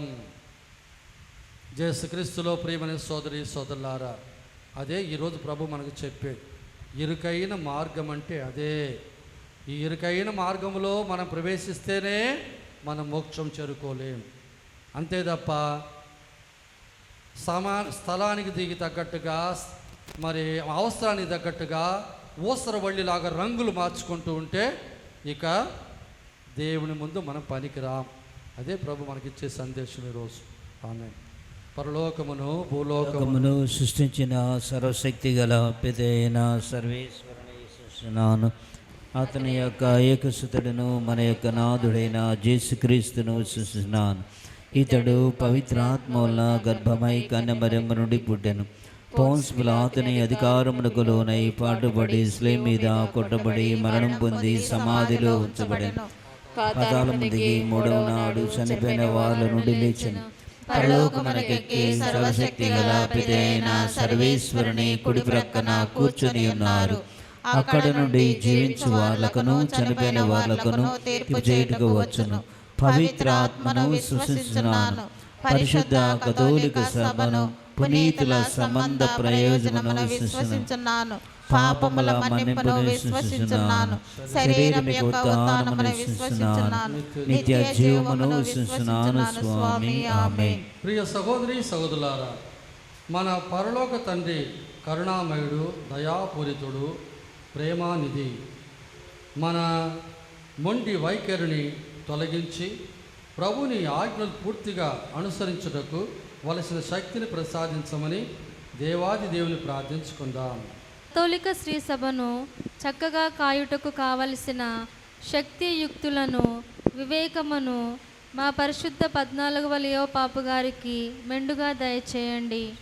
అటులనే మా ప్రియ పీఠాధిపతులను, మా గురువులను, సంఘ పెద్దలను, ఉపదేశులను మీ దివ్య వెలుగులో, మీ దివ్య జ్ఞానముతో నింపి మీ విశ్వాసుల మందను ఆధ్యాత్మికముగా నడిపించు అనుగ్రహమును ప్రసాదించమని అందరూ ఓ ప్రభువా మా ప్రార్థన ఆలకించండి.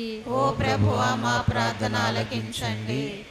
దయామయుడా, పాపాంధకారంలో మునిగియున్న ఇజ్రాయేలు ప్రజలకు నిజదేవుడు యావే ప్రభువు ఒక్కరే అని ప్రవక్తల ద్వారా బోధించియున్నారు.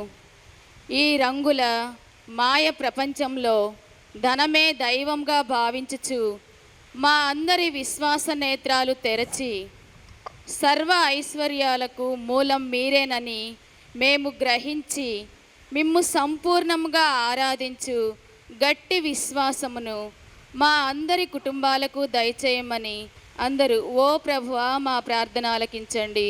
ఓ ప్రభువా మా ప్రార్థన ఆలకించండి. జీవవాక్కు అయిన ఓ దేవా, ఈరోజు పుష్పించి రేపు వాడిపోయే గడ్డి పూల వలె కాకుండా నిత్య జీవ బూటగానున్న మీ చెంతకు వచ్చిన మమ్ము, మా క్రైస్తవ సంఘాన్ని నిత్య జీవమునిచ్చు ఆత్మతో నింపండి. మా నోటి వెంట వచ్చు ప్రతి మాట మా ఆత్మల దాహము తీర్చుచు బలహీనులైన మమ్ము మీ యందు విశ్వాసముతో ముందుకు నడుపు కృపాశక్తిని మాకు దండిగా ఇచ్చి ఆశీర్వదించమని ఓ ప్రభువా మా ప్రార్థన ఆలకించండి. ఓ ప్రభువా మా ప్రార్థన ఆలకించండి. మృత్యుంజయుడైన ఓ సర్వేశ్వర, మీరు సర్వవేళలా సర్వావస్థలో మాకు తోడు నీడగా నుండి మమ్ము వెన్ను తట్టి జీవితంలో ముందుకు నడిపించినందులకు మీకు వేలాది కృతజ్ఞతలు.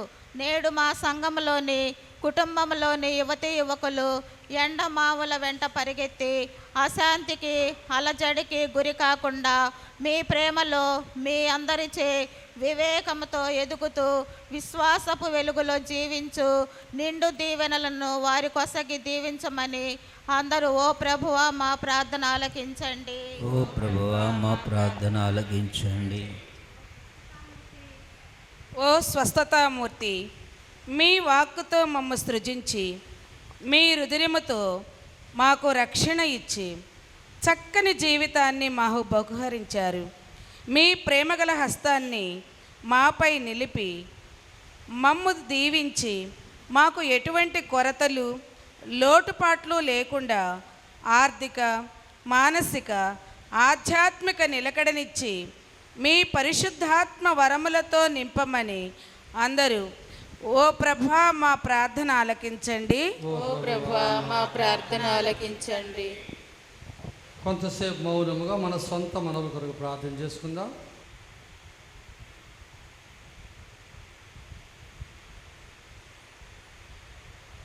మన మనవులన్నీ కూడా ప్రభు కరుణ ద్వారా ప్రభుకు సమర్పించుకుందాం.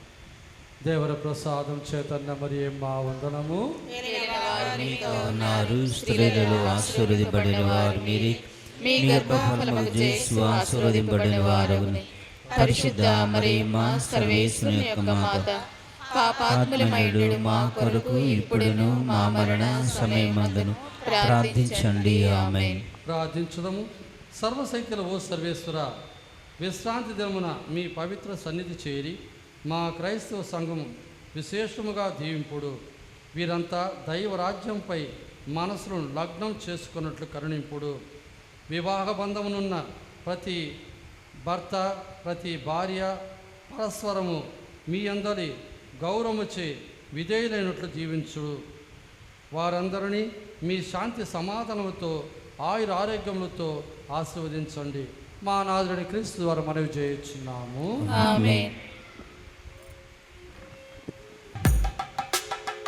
విశ్వవిభుడైన నా ప్రాణనాద, అందుకొను మానార్పణ. విశ్వకరుడైన నా జీవనాద, స్వీకరించు మనా కానుక. విశ్వవిభుడైన నా ప్రాణనాద, అందుకొను మానార్పణ. విమల కరుడైన నా జీవనాద, స్వీకరించు మనార్పణ. నీవు వసగిన నా జీవితము నీకి స్వంతము ప్రభువా. నీవు వసగిన స్వంతము ప్రభువా. విశ్వవిభుడైన నా ప్రాణనాద, అందుకొను మానార్పణ. విమల కరుడైన నా జీవనాద, స్వీకరించు మనా కానుక. పరసములలో అర్పించెదను అణువణువునా, అపురూపముగా ఆదరించుము నా బ్రతుకును. అపరసములలో అర్పించెదను అణువణువునా, అపురూపముగా ఆదరించుము నా బ్రతుకును. ఆదియు నీవే, అమరుడు నీవే, ఆగ్రహించుము అనవరతము. ఆదియు నీవే, అంతము నీవే, అనుగ్రహించుము అనవరతము. విశ్వవిభుడైన నా ప్రాణనాద, అందుకొను మానార్పణ. విమల కరుడైన నా జీవనాద, స్వీకరించు మనా కానుక. నీవు వసగిన నా జీవితం, నీవు వసగిన నా జీవితము నీకే సొంతము ప్రభువా. విశ్వవిభుడైన నా ప్రాణనాద, అందుకొను మానార్పణ. మీరు అర్పించిన ఈ బలి సర్వశక్తుల పితైన సర్వేశ్వరునికి ప్రీతికరమైన ప్రార్థన చేయండి.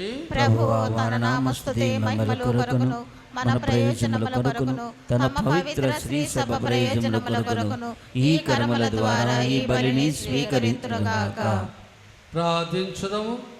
ఓ ప్రభువా, ఒకే ఒక పర్యాయము అందరి రక్షణ కొరకు క్రీస్తు అర్పించిన ఏకైక బలి ద్వారా లభించిన రక్షణముతో దత్తత చేసుకొని మీకొక ప్రజను సంపాదించుకొంటిరి.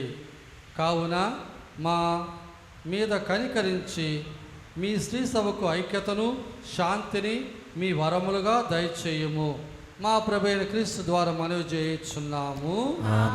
ప్రభు మీతో ఉందరుగాక, మీ ఆత్మతో ఉండునుగాక. మీ మనస్సులు ఉన్నతము త్రిప్పండి, ప్రభు వైపు త్రిప్పినాము. మన దేవుడైన ప్రభును కృతజ్ఞత తెలుపుదాము. కృతజ్ఞత తెలుపుట యుక్తము న్యాయము. ప్రభు అయిన దేవా, పావన పిత, సర్వశక్తి నిత్య సర్వేశ్వర, మేము ఎల్లప్పుడూ నేర్చోడు మీ కృతజ్ఞత వందనములు చెల్లించుట యుక్తము న్యాయము ధర్మము రక్షణదాయకం.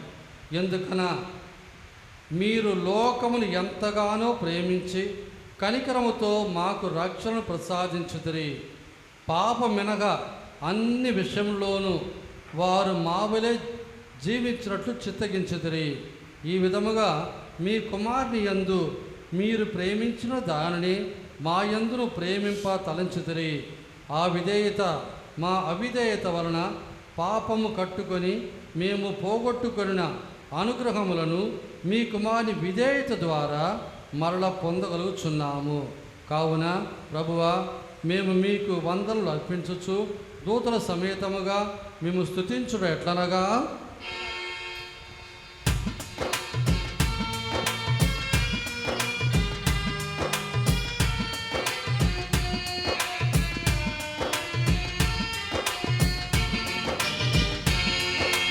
హోసానా హోసానా హోసానా హోసానా హోసానా హోసానా హోసానా హోసానా దళాధిపతి అయిన సర్వేశ్వరుడు హోసానా హోసానా పరలోకములు భూలోకములు నీ మహిమతో నిండియున్నది.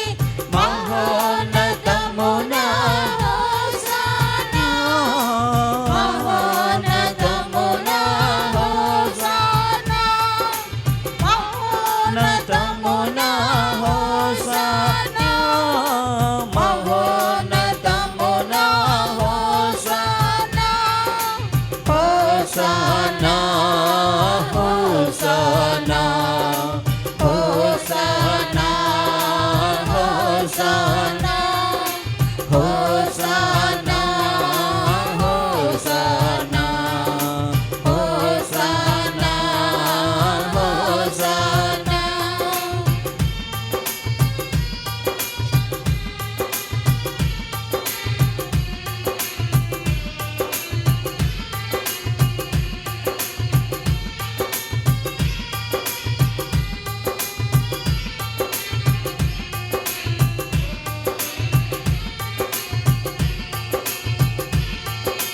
దేవుని నామమున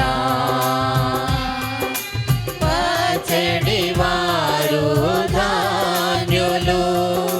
మహోన్నతమున హోసానా మహోన్నతమున హోసానా మహోన్నతమున హోసానా మహోన్నతమున హోసానా హోసానా హోసానా హోసానా హోసానా హోసానా హోసానా హోసానా హోసానా.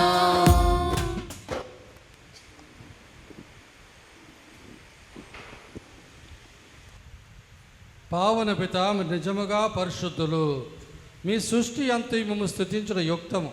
ఇలాగైనా మీ కుమారుడును మా ప్రభువైన యేసుక్రీస్తు ద్వారా పవిత్రాత్మ ప్రభావం వలన సమస్తముకు జీవను పోసి పవిత్రపరచున్నారు. ప్రపంచమాద్యంతము సూర్యోదయం నుండి సూర్యాస్తం వరకు మీ నామమునకు నిర్మలమైన బలి అర్పించుటకై ప్రజలను నిరతం పిలుచున్నారు.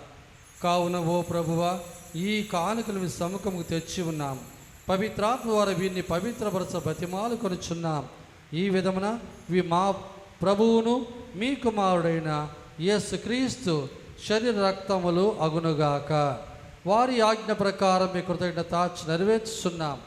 వారు అప్పగింపబడిన రాత్రి అప్పమును అందుకొని మీ కృతజ్ఞత వందనములు చెప్పి స్తుతించి త్రుంచి శిష్యులకిచ్చుచు ఇట్లనెను, మీరందరూ దీన్ని తీసుకొని భుజింపుడు. ఇలాగైనా ఇది మీ కొరకు అప్పగింపబడనున్న నా శరీరము. ఓ నా ఏలినవారా, ఓ నా సర్వేశ్వరా, నీకే ఆరాధనా, నీకే ఆరాధనా. ఆ విధముగానే భోజనానంతరము పాత్రను అందుకొని మరలా మీ కృతజ్ఞత వందనలు చెప్పి స్తుతించి శిష్యులకిచ్చుచు ఇట్లనెను, మీరందరూ దీన్ని తీసుకొని దీని నుండి పానం చేయుడు. ఇలాగైనా ఇది నూతన నిత్య నిబంధన యొక్క నా రక్తపు పాత్రం. ఇది మీ కొరకును అనేకుల కొరకును పాప పరిహారార్థమై దారబోయబడును.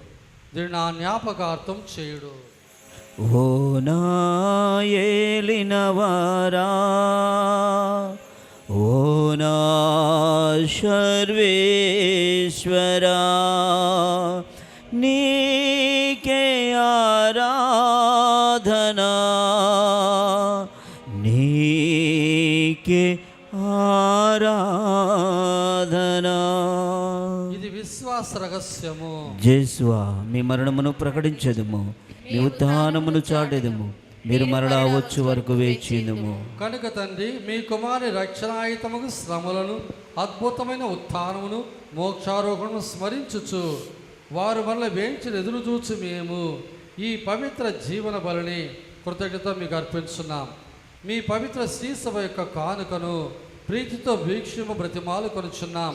తమ మరణం ద్వారా మమ్మ మీతో సఖ్యపరిచిన మీ కుమార్ని బలిని స్వీకరించుము. మేము వారి శరీర రక్తములతో పోషింపబడి పవిత్రాత్మతో నింపబడి వారి యందు ఏక శరీరము ఏక మనస్సు కలిగి ఉంటున్నట్లు దయచూపము. వారేమో మమ్మ మీకు నిత్యార్పణగా రూపొందించుదురుగాక.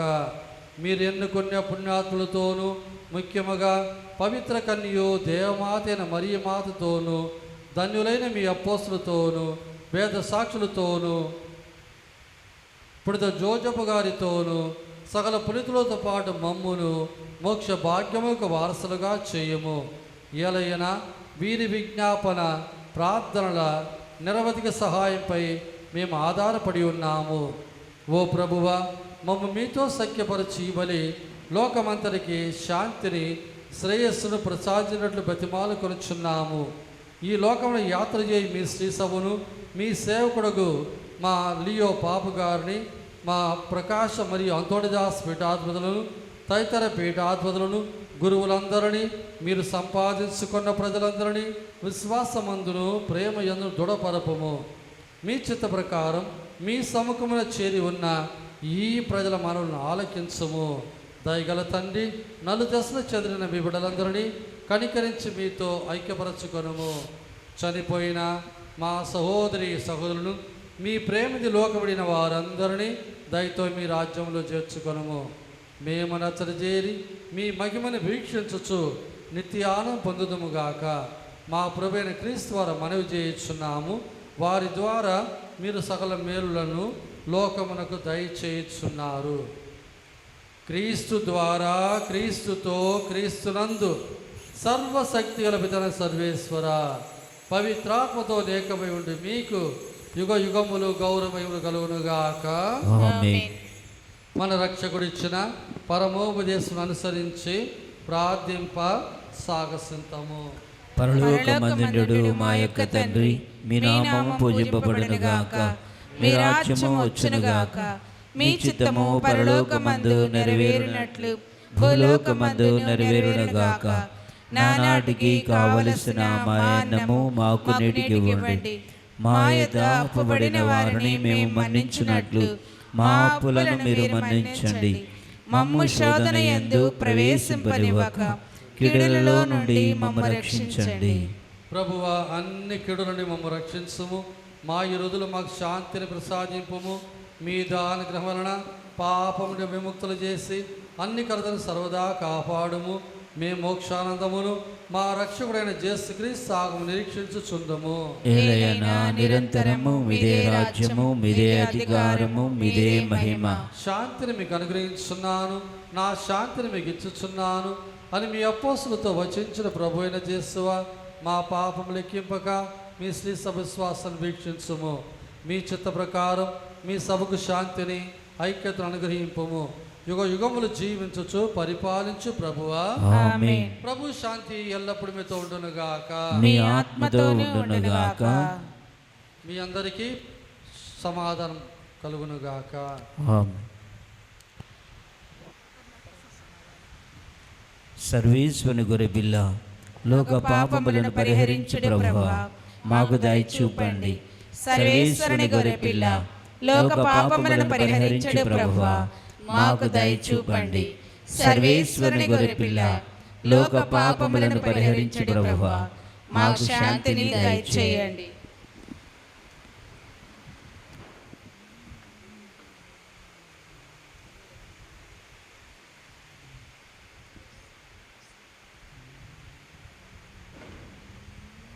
ఇదిగో సర్వేశ్వరుని గొర్రెపిల్ల, ఇదిగో లోకం యొక్క పాపములు పరిహరించిన వారు యేసు ప్రభువు.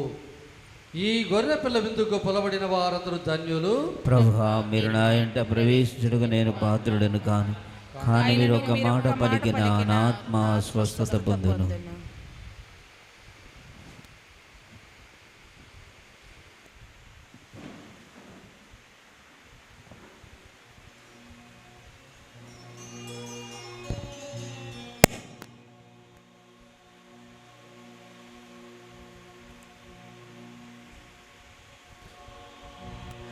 జీవాహారం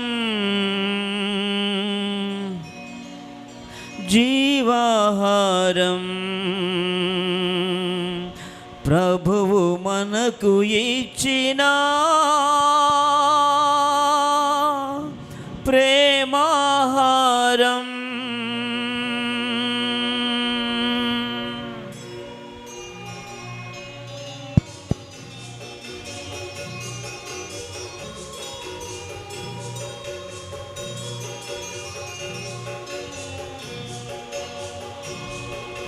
జీవాహారం జీవాహారం ప్రభువు మనకు ఇచ్చిన ప్రేమాహారం.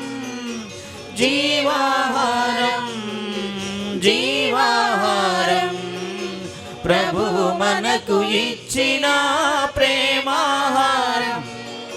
ప్రేమతో విశ్వాసముతో స్వీకరించరారండి భక్తులారా. ప్రేమతో విశ్వాసముతో స్వీకరించరారండి భక్తులారా. జీవాహారం జీవాహారం ప్రభువు మనకు ఇచ్చిన ప్రేమాహారం.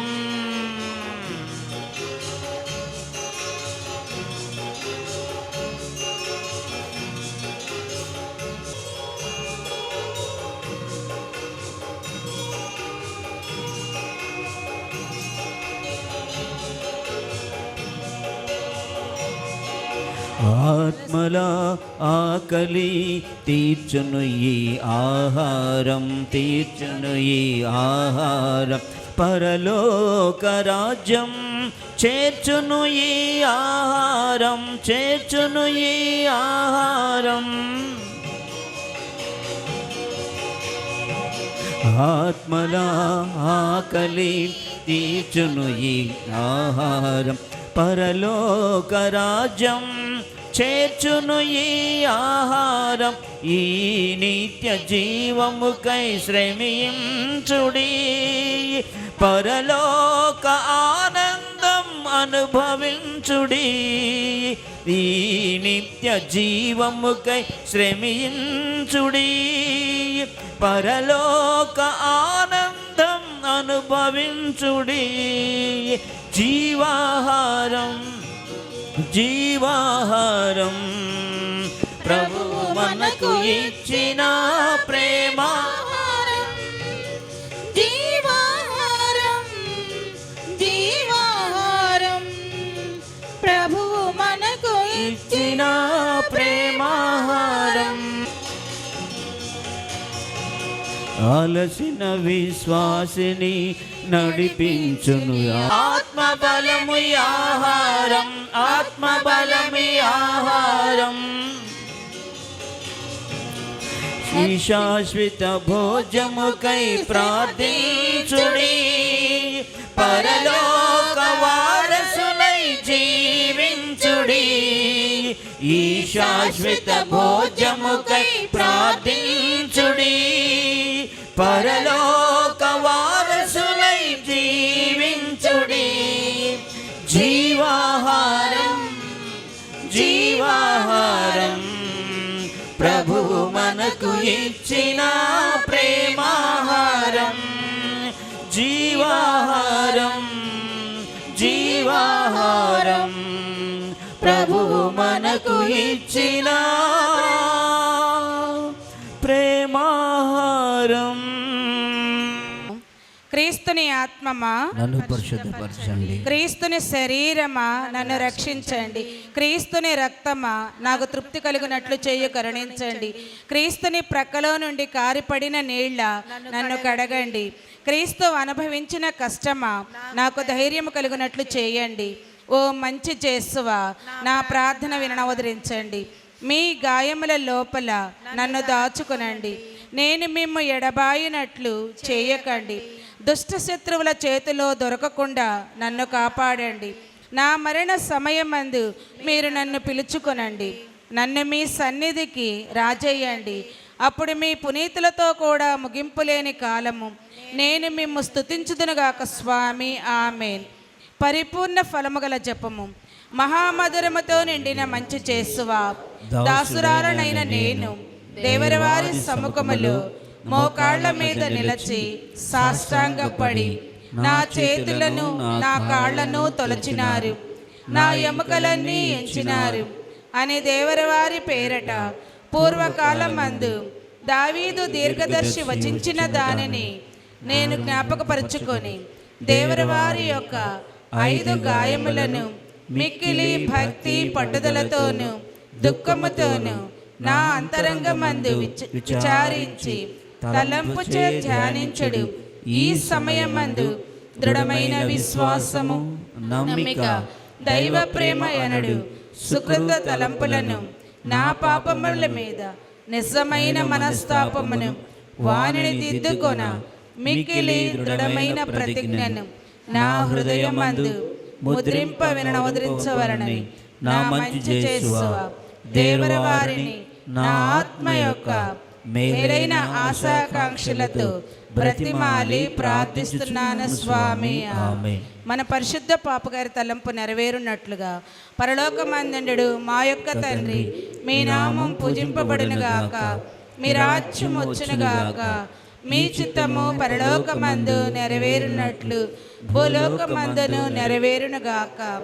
నానాటికి కావలసిన మా అన్నము మాకు నేటికి ఇవ్వండి, మా యొద్ద అప్పుబడిన వారిని మేము మన్నించినట్లు మా అప్పులను మీరు మన్నించండి, మమ్ము శోధన యందు ప్రవేశింపనివ్వక కీడులలో నుండి మమ్ము రక్షించండి.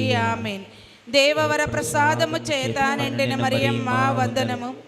ఏలిన వారు మీతో ఉన్నారు, స్త్రీలలో ఆశీర్వదింపబడిన వారు మీరే. మీ గర్భఫలముకు యేసు ఆశీర్వదింపబడిన వారగునే. పరిశుద్ధ మరియమ్మ సర్వేశ్వరుని యొక్క మాత, పాపాత్ములమైండు మా కొరకు ఇప్పుడును మా మరణ సమయమందును ప్రార్థించండి. ఆమేన్. పితా ఆదిలో కలిగినట్లు ఇప్పుడును మరెప్పుడును సదాకాలం మీకే స్తోత్రములు కలుగునగాక.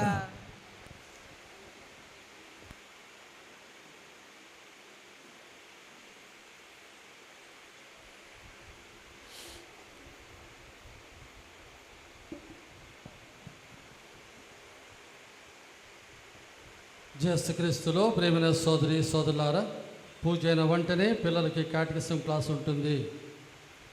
కరేడు అంతోని వారి యొక్క తీర్థయాత్ర మనము సెప్టెంబర్ 2వ తారీఖు అనగా నెల మొదటి మంగళవారం అని మనం సూచించి ఉన్నాం. ఆ రోజు సాయంత్రం 5-5:30 గంటలకి ఇక్కడి నుంచి బయలుదేరాలి. వచ్చే ఆదివారం లోపల ఎవరెవరు వస్తున్నారో సంఖ్య లేక పేర్లు ఇచ్చినట్లయితే బండ్లు కొనడానికి బాగుంటుంది. అలాగే పులిహోర ప్యాకెట్లు ఎవరైనా ఇస్తామంటే వారిని రమ్మని ముందుకు ఆహ్వానిస్తున్నాం. ఈ యొక్క యాత్రకు ఎవరికి బలవంతం లేదు. మీరు మీ బండ్లలో రావాలి. బస్సులంతా ఏర్పాటు చేయటం లేదు. అక్కడ గుడి ముందు పెద్దగా స్థలం లేదు, కొద్దిగా దూరంలో పెట్టుకోవాలి. కాబట్టి మీరు మీకు ఇష్టమైతే రావాలనుకుంటే, అంతోని వారి యొక్క మహిమను చూడాలనుకుంటే ఇది ఒక మంచి అవకాశం. నీలంపాలెంలో మరియమాత వేళాంగణి మరియమాత కాబట్టి ఈ వేళాంగణి మాతకు నవదినాలు ప్రారంభించిన రోజుల్లో ఒక రోజు పెట్టుకుంటే బాగుంటుందని నిర్ణయించుకున్నారు. అది 6వ తారీఖు శనివారం అయితే చక్కగా ఉంటుంది అనుకుంటున్నారు. కాబట్టి 6వ తారీఖు మరియమాత మంటపం ముందు మన దేవి బలి పూజ సమర్పించుకుంటాం. ఏడుగుండపాడులో మరియమాత గౌరవార్థము 30వ తారీఖు మనము దేవి బలి పూజ పెట్టుకుంటాం. వడపల్లి మస్తాన్ వలి మరియు శిరీష కుమారుడు వారు ఇల్లు వదిలి 2 సంవత్సరాలకు ముందు ఎక్కడికో వెళ్ళిపోయారు. ఆయన గురించి కుటుంబం అంతా ప్రార్థన చేస్తున్నారు. పలు స్థలాలకి వెళ్ళారు. వారి యొక్క తమ్ముడు షాహిద్ ఈ గుడికి వచ్చి ప్రార్థన చేశారు. ముఖ్యంగా శుక్రవారం ఆరాధనలో కూడా పాలు పంచుకున్నారు. మొన్నటి రోజు కానరాకుండా పోయిన అబ్బాయి మళ్ళీ తిరిగి వచ్చారు. వారి యొక్క అన్నతో సగా మరి మదిపాడు కుటుంబంతో సగా వచ్చి వివరాలు తెలియజేశారు.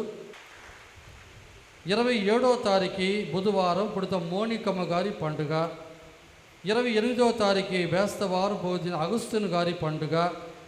29వ తారీఖు శుక్రవారం పుణిత బాప్తిస్మ యోహాను చిరచ్ఛేదం పండుగ. 30వ తారీఖు శనివారం పుణిత యుఫ్రాసియా గారి పండుగ. ప్రార్థించుదాము.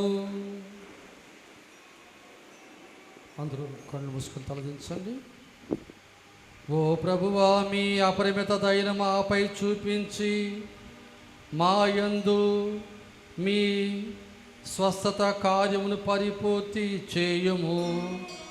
మాకు పరిపూర్ణతను సుగము, మమ్ము సంరక్షించుము. అప్పుడు అన్ని విషయములందును మేము మీకు ప్రీతిపాత్రులుగా జీవించగలదుముగాక. మా నాథుడైన క్రీస్తు ద్వారా ఈ మనవి చేయుచున్నాము. ఆమేన్. ప్రభు మీతో ఉందురుగాక. మీ ఆత్మతోను ఉందునుగాక. సర్వశక్తి గల సర్వేశ్వరుడు పితా పుత్ర పవిత్రాత్మ మిమ్మును ఆశీర్వదించి కాపాడుదురుగాక. ఆమేన్. సమాధానముతో వెళ్ళి క్రీస్తు ప్రేమలో జీవించండి. సర్వేశ్వరునికి వందనములు.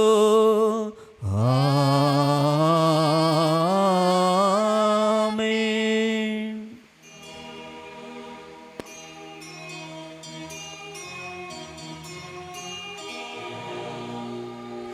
పరలోక కిటికీలను తెరచి మమ్ము దీవించు యేసునాథా. ఆత్మవర్షమును కురిపించి మమ్ము నడిపించు యేసునాథా. పరలోక కిటికీలను తెరచి మమ్ము దీవించు యేసునాథా. ఆత్మవర్షమును కురిపించి మమ్ము నడిపించు యేసునాథా. పరలోక వర్షం ఆశీర్వాదం కురిపించు యేసునాథా. పరలోక వర్షం ఆశీర్వాదం కురిపించు యేసునాథా.